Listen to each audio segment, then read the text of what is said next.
जमशेदपुर में महाअष्टमी के दिन कई पंडालों में कोविड प्रोटोकॉल के उल्लंघन मामले पर प्रशासन ने दबिश बनाई थी, जिसे लेकर कुछ पंडालों में प्रशासन और पूजा कमेटी की बकझक भी हुई थी।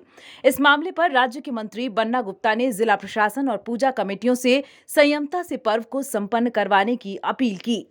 उन्होंने कहा कि कुछ पूजा पंडालों में भोग वितरण किए जाने का मामला था, तो कहीं पंडाल के कद को ज्यादा ऊंचा रखने का, जिस पर प्रशासन ने कार्रवाई की थी, जो कोविड प्रोटोकॉल का पालन करवाने को लेकर किया गया था। उन्होंने कहा कि अगर इस कार्रवाई से किसी की भावना आहत हुई है तो वे खुद राज्य के मंत्री होने के नाते सभी से माफी मांगते हैं। उन्होंने कहा कि कोरोना महामारी की दूसरी लहर का प्रकोप पूरे राज्य ने झेला है और जमशेदपुर में इसका खासा असर देखा गया था। वर्तमान समय में कोरोना नियंत्रण में है और इसी को बरकरार रखने के लिए कोरोना गाइडलाइन के अनुसार दुर्गोत्सव को संपन्न करवाया जा रहा है और इसी कारण प्रशासन थोड़ी सख्ती बरत रहा है। मंत्री ने तमाम पूजा समितियों से अपील की है कि सभी प्रशासन और सरकार का साथ दें ताकि कोरोना भी नियंत्रण में रहे और त्योहारों को भी शांतिपूर्वक संपन्न करवाया जा सके। देखिए, प्रशासन यहाँ दोषी और निर्दोषी की बात नहीं है।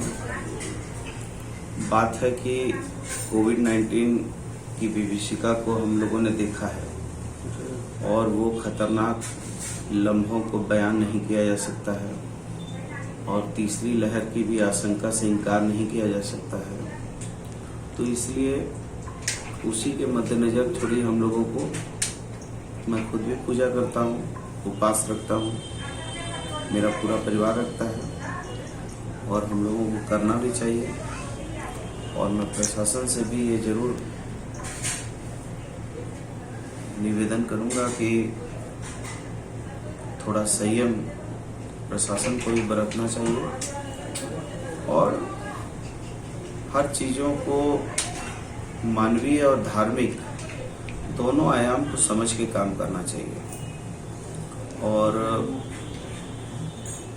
हम सभी लोग माँ दुर्गा की आराधना में सभी लोग व्यस्त हैं। हम प्रार्थना करते हैं कि जमशेदपुर के लोग पर्व त्योहार मनाएं, लेकिन पर्व त्योहार ऐसा मनाएं कि उसके दुष्परिणाम के रूप में कहीं कोविड-19 के दुष्चक्र में हमको परेशानी नहीं हो। और यदि कहीं पर भी किन्हीं को कोई भी ऐसी चीज़ों से मन में जरा सा भी लेश मात्र भी यदि दुख और तकलीफ हुई है, मन में वेदना पीड़ा हुई है, तो मैं इस राज्य का आपदा मंत्री हूँ। मैं सभी पूजा पंडाल के लोगों से माफ़ी भी मांगता हूँ कि उनके मन में थोड़ी सी भी लेश मात्र भी दुख नहीं होना चाहिए। न्यूज़ विंग के लिए जमशेदपुर से गंगाधर पांडे की रिपोर्ट। धनबाद के बाद अब गिरिडीह के बरगंडा में खुल गया है आविष्कार डायग्नोस्टिक। यहाँ digital mammography, CT scan, ultrasound, X ray DR, uroflowmetry, pathology, ECG, TMT, EEG, PFT, NCV आदि की जांच की सुविधा उपलब्ध है। यहाँ योग्य एवं अनुभवी टेक्नीशियंस के द्वारा सभी प्रकार की जांच की जाती है। आपातकालीन सेवा सीटी स्कैन 64 स्लाइस की सुविधा रात में भी उपलब्ध है। हमारे यहाँ 24 घंटे एम्बुलेंस की सुविधा भी उपलब्ध है। हमारा पता गोवर्धन लाल नर्सिंग होम के बगल में होटल कैदी के पास, कोर्ट रोड, बरगंडा, गिरिडीह।